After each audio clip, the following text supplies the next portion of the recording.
Good morning all. शनिवारी 18 मे रोजी संदीप सानप सरांचा वेल्दी इंडियाचा काहीतरीची आमची क्वार्टर लिमिट झाली. मागच्या 2 क्वार्टर लिमिट माझ्या मिस झाल्या होत्या, त्यामुळे मी बऱ्यापैकी मागे पडलो होतो. ह्या क्वार्टर लिमिटमधून मी काय शिकलो तर सर्वात महत्त्वाची गोष्ट अशी आहे की मी माझ्या अशा मित्रांसोबत राहायला पाहिजे की ज्यांना माझ्या आणि मलाही त्यांच्या पोर्टफोलिओमध्ये बॅलन्स शीटमध्ये ग्रोथमध्ये इंटरेस्ट आहे. रिकामा टाइमपास करण्यापेक्षा आमच्या दोघांचा पोर्टफोलिओ कसा वाढेल, आमच्या दोघांच्या बॅलन्स शीटमध्ये कसा फरक पडेल, असेच मित्रांसोबत इथे पुढे राहायचं आहे. त्यानंतर स्टॉक चॉईस करताना अलर्ट हा फार महत्त्वाचा असतो, कारण अलर्ट जर मिस झाले तर कधी कधी मला होणारा प्रॉफिट हा सुद्धा माझ्याकडून स्किप होतो आणि लॉस पण जो की माझा पण झालेला आहे. निर्णय इंटरनॅशनल मी शेअर्स घेत होता तर ऑलमोस्ट 100 टाइम्स मी मागे पडलो.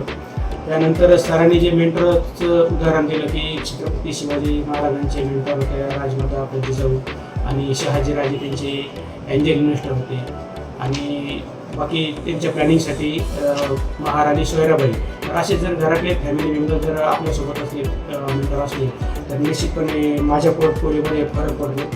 त्यानंतर जर मला माझा पोर्टफोलिओ 100 टाइम मल्टिपल करायचा असेल तर त्याकरता मला चार्टची स्टडी करावी लागणार आहे, माझ्या इमोशन्सचा पण अभ्यास करावा लागणार आहे आणि सिस्टीम फॉलो करावं लागणार आहे, कारण विदाऊट सिस्टीम काही वर्क होत नाही आणि रिपीटेडली करायचं आहे.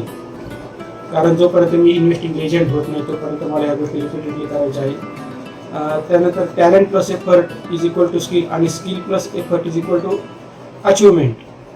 या पद्धतीने पोर्टफोलिओ ग्रो करायचा आहे. लॉंग टर्म रिलेशनशिप तयार झाली पाहिजे, स्किल डेव्हलपमेंट झाली पाहिजे, माझी लिडरशिप ग्रोथ झाली पाहिजे. त्यानंतर माझी विश आहे की माझा पोर्टफोलिओ किमान 11 जसं तर 100 CR क्लबमध्ये जायचं आहे, पण टार्गेट मी 11 CRचं ठेवलं आहे. तर कशा करता तर माझी विशलिस्ट मी बनवलेली ती फुलफिल करण्याकरता मला त्याची गरज आहे. त्यानंतर सिस्टीम स्टडी करताना सरांनी सांगितल्याप्रमाणे ॲक्शन चेक करायचे आहे, सिलेक्शन आणि व्ह्यू गरजेचे आहे, तो लेवल आणि झोन डिमांडला आहे की सप्लायला नाही हे पण चेक करणं गरजेचं आहे. त्याच्यानंतर ती प्राईस कशी फ्लक्च्युएट होते आणि रिस्क मॅनेजमेंट सर्व स्टडी करून त्या शेअर्समध्ये त्या स्टॉकमध्ये कुठल्या प्रकारची रिस्क आहे ते पण चेक करायचं आहे आणि त्याचं daily to daily write down पण झालं पाहिजे नोटबुकमध्ये. नुसतं स्टडी करून गरजेचं नाही तर ते ऑन पेपर उतरलं पाहिजे. आणि ज्या पद्धतीने सरांनी जे 5 MAचं सांगितलं आहे की 2 लाखाचे आपल्याला 6.5 कोटी रुपये तयार होतात, तर त्या पद्धतीने